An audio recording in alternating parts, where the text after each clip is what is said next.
هر کور مکتب د نن زده کړه د سبا ویاړ. السلام علیکم. د هر کور مکتب ګرانو زده کوونکو ستړي مسئ. د دوهم ټولګي د ریاضي مضمون 55 لوست ته ښه راغلاست. د نن ورځې د درس موضوع مو د ضرب او تقسیم ترمنځ اړیکه ده. ګرانو زده کوونکو تاسې سکرین ته متوجه سئ او قلم او کتابچه مو له ځان سره راواخلئ. راځئ چې په یو مثال کې د ضرب او تقسیم ترمنځ اړیکه وګورو. که د 3 او 4 عددونه له یو بل سره ضرب کړو جواب یې 12 کیږي. په لاندې شکل یې لیکلی سو 3 ضرب 4 مساوي کیږي له 12 سره. اوس که راسو 12 یا حاصل راواخلو او د سوال پر دوهم جز یعنی 4 باندې یې وویشو، موږ ته به لومړی عدد یعنی 3 په لاس راکړي. راځئ چې په عملي ډول یې وګورو.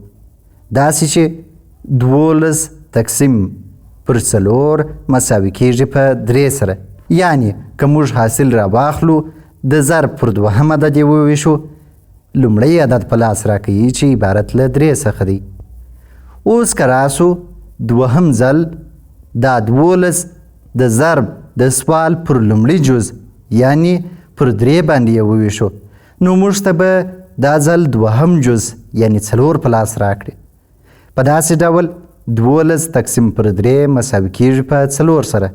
دلته مو دا زده کړل چې که د ضرب حاصل د ضرب پر یو جز وویشو، دوهم جز په لاس راکوي.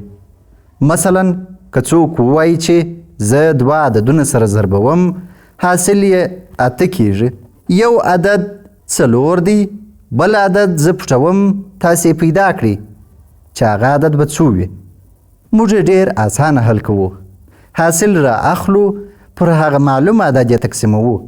جواب چې هر څو سو هغه به دوهم پټ سوی عدد وي.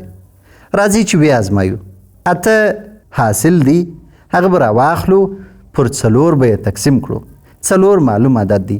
8 چې پر 4 تقسیم کو جواب یې 2 کیږي. دا دی دوهم عدد مو په لاس راوړي چې عبارت له 2 څخه دی. یعنی هغه 2 عددونه چې سره ضرب سي او جواب یې 8 سي هغه 4 او 2 دي. 4 او 2 چې سره ضرب سي حاصل یې 8 کیږي.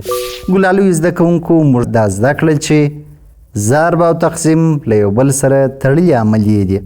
د ضرب په مرسته موږ کولی سو د تقسیم عملیه امتحان کړو او د تقسیم په مرسته موږ کولی سو د ضرب عملیه امتحان کړو. دا اوس موږ د نن ورځې درس. په راتلونکي درس کې به پر خپل ځان د یو عدد ویشل زده کړو. په مخه مو ښه.